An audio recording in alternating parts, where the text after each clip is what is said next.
नमस्कार दोस्तों, M2S study classes में आपका स्वागत है। आज हम बात करेंगे गुप्त वंश के बारे में।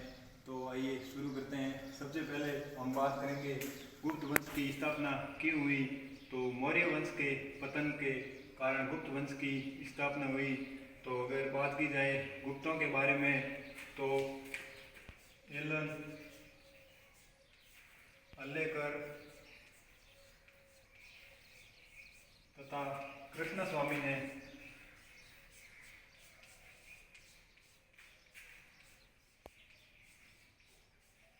इनको वैश्य बताया है। एलन अल्लेकर तथा कृष्ण स्वामी ने गुप्तों को वैश्य बताया है। वहीं अगर बात की जाए हीरानंद ओझा की तथा वासुदेव उपाध्याय की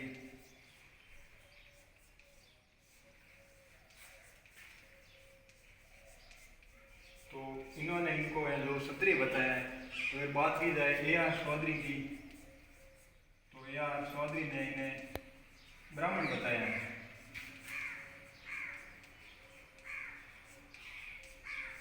तो अल्लेकर, एलन और कृष्ण स्वामी ने इन्हें वैश्य बताया। वहीं हीरानंद वासुदेव उपाध्याय ने गुप्तों को क्षत्रिय बताया तथा A.R. चौधरी ने इन्हें ब्राह्मण बताया है। अगर बात की जाए जानकारी के स्रोत की तो समुद्रगुप्त की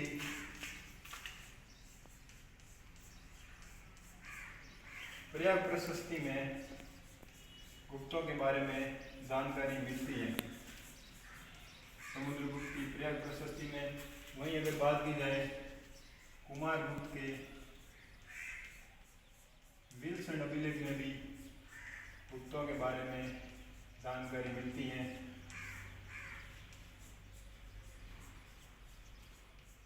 वहीं अगर तीसरे स्रोत की बात की जाए तो वो है स्कंदगुप्त का द्वितीय अभिलेख।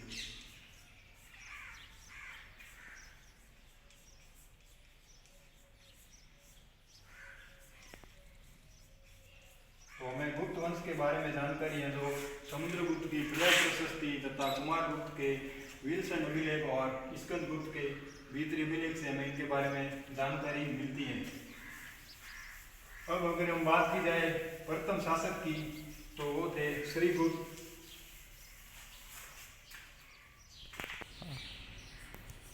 तो श्रीगुप्त 240 से 280 ईस्वी के बीच इनका शासन रहा था। अगर बात की जाए इसकी उत्पत्ति की, इसके मतलब उपाधि की, तो महाराजाधिराज की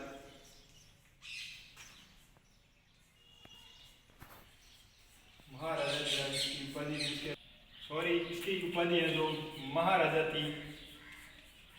तो बाकी इसकी कोई खास उपलब्धि थी नहीं। इसके बाद अगर शासक की बात की जाए तो 280 से 319 तक घटोत्कच का शासन रहा था। घटोत्कच ने भी अपने कार्यकाल में कुछ खास कार्य नहीं किए तथा इसके द्वारा कोई युद्ध भी नहीं लड़ा गया। इसकी भी उपाधि थी वो महाराजा ही थी। इसने भी महाराजा की उपाधि धारण की थी।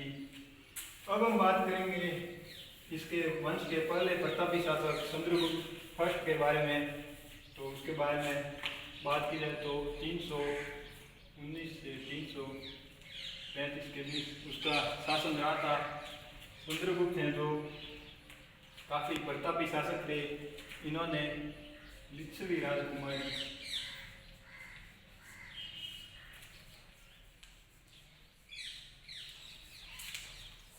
कुमार देवी से विवाह किया था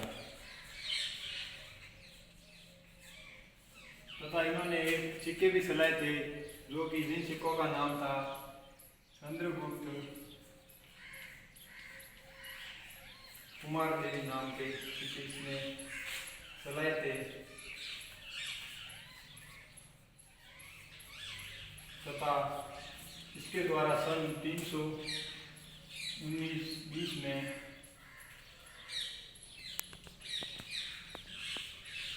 गुप्त संवत की स्थापना की गई।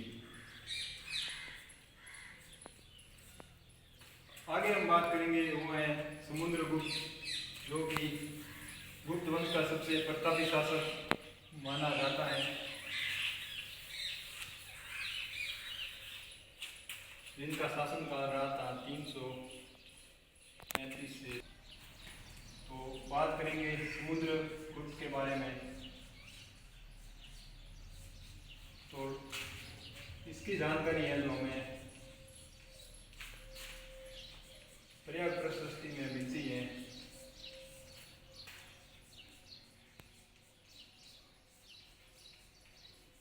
जिसके रचयिता थे हरिसेन। अगर बात की जाए चंद्रगुप्त के बारे में तो डॉक्टर स्मिथ ने इसे भारत का नेपोलियन बताया है। डॉक्टर स्मिथ ने इसे भारत का नेपोलियन बताया है। वहीं प्रयाग प्रशस्ति में इसे 100 युद्धों का विजेता बताया गया है। क्या बताया गया इसे? 100 युद्धों का विजेता प्रयाग प्रशस्ति में। तो 335 से 380 ईस्वी के बीच समुद्रगुप्त का शासन रहा था। इसकी जानकारी हमें प्रयाग प्रशस्ति में मिलती है।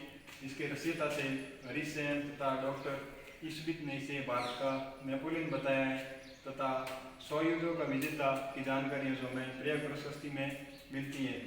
आगे हम बात करेंगे इसके द्वारा चलाए गए प्रमुख सिक्कों के बारे में।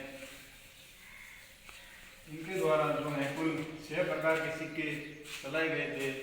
नंबर 1 पर था वो था गरुड़ प्रकार का सिक्का।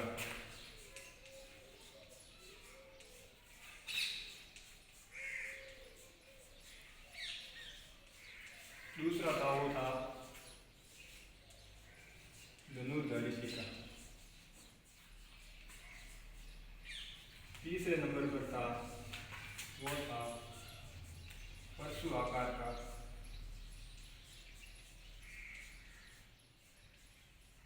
अगर बात की जाए चौथे नंबर पर तो वो था अश्वमेघ प्रकार का सिक्का। वहीं 5वें नंबर पर अगर हम बात करें तो वो था व्याघ्रनंद। वहीं अगर बात की जाए इसके 6ठे प्रकार के सिक्के के बारे में तो वो था वीणा प्रकार का सिक्का। इस सिक्के पर समुद्रगुप्त द्वारा वीणा बजाते हुए का चित्र दर्शाया गया। इससे हमें ये मालूम होता है कि समुद्रगुप्त हैं जो वीणा बजाने में काफ़ी दक्ष था। आगे हम बात करेंगे इसके द्वारा किए गए प्रमुख युद्ध के बारे में।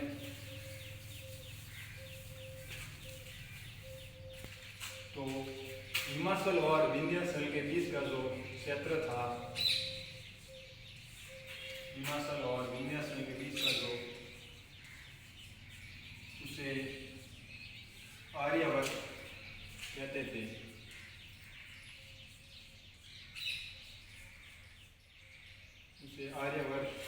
तो इसने आर्यावर्त के 9 राजाओं को हराया था तथा उसके संपूर्ण जो राज्य को है जड़ से मिटा दिया था। उसकी इस नीति को प्रशबोधरण की नीति कहते हैं। इस नीति को प्रशबोधरण की नीति कहते हैं। तथा अगर बात की जाए दक्षिण क्षेत्र में तो इसने दक्षिण क्षेत्र में दक्षिणापथ की नीति अपनाई थी। वहाँ पर इसने 12 राजाओं को हराया था, परंतु उसने वापिस वो साम्राज्य उन राजाओं को वापिस दे दिया था। इसलिए इसकी इस नीति को ग्रहण मोक्षानुग्रह नीति कहते हैं। ग्रहण मोक्षानुग्रह नीति कहते हैं। तो हिमाचल और विंध्याचल के बीच का जो क्षेत्र था वो आर्यावर्त क्षेत्र कहलाता था। तो उसने वहाँ के 9 राजाओं को हराया था तथा उनके साम्राज्य को संपूर्ण नष्ट कर दिया था। इसलिए इसकी इस नीति को प्रशबोधरण की नीति कहते हैं। वहीं अगर बात की जाए दक्षिण के क्षेत्र में तो इसने दक्षिणापथ की नीति अपनाई थी। उसके तहत इसने 12 राजाओं को हराया था, परंतु उनके साम्राज्य को उसने वापस लौटा दिया था। इसलिए इस नीति को ग्रहण मोक्षानुग्रह की नीति कहते हैं।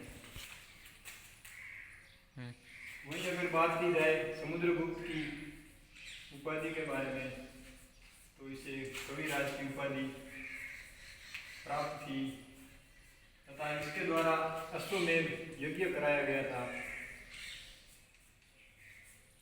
अश्वमेध यज्ञ कराया गया था, परंतु इसकी जानकारी है जो हमें पर्याप्त प्रशस्ति में नहीं मिलती है। इसकी जानकारी है जो हमें पर्याप्त प्रशस्ति में नहीं मिलती। इसका मतलब यह है कि पर्याप्त प्रशस्ति का जब निर्माण हुआ था उस समय, उसके बाद इसने ये अश्वमेध यज्ञ कराया था। तो आज हमने चंद्रगुप्त तथा समुद्रगुप्त तथा श्रीगुप्त के बारे में जाना। कल हम जानेंगे कुमारगुप्त, स्कंदगुप्त और कुरुगुप्त आदि के बारे में। तो दोस्तों, वीडियो अच्छी लगी हो तो चैनल को ज़्यादा से ज़्यादा सब्सक्राइब कीजिए तथा वीडियो को अपने दोस्तों के साथ शेयर कीजिए और कमेंट कीजिए। नमस्कार, जय हिंद, जय भारत।